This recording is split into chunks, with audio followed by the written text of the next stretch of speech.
Salamlar, vaxtınız xeyir olsun. Hazırda Avropanın İTMWF Hava Tədqiqatları Mərkəzinin model proqramlarının ən son təhlillərlə tanış oluruq.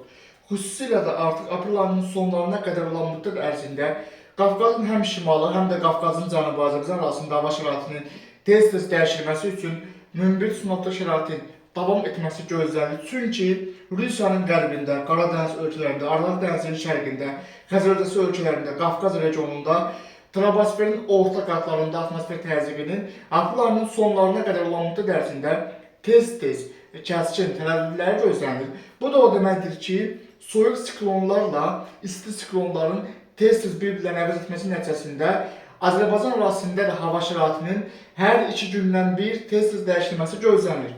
Hətta Avropanın İTMWF Hava Tədqiqatları Mərkəzi bunu da göstərir ki, may ayı ərzində də bu tip tez-tez dəyişən hava şəraitinin davam etməsi ehtimalı var.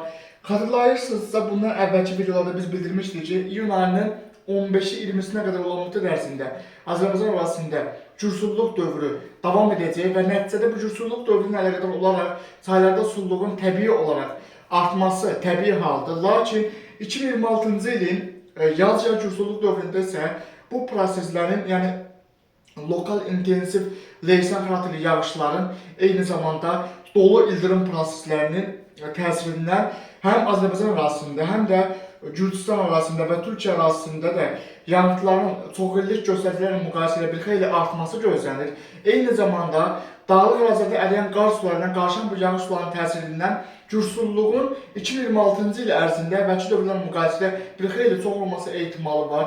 Burada bir risk də var ki, Kür çayının yuxarı axınında, Kür çayının aşağı axınında və Araz çayında da sulluğun əvvəlki illərlə müqayisədə bir xeyli artması ehtimalı var.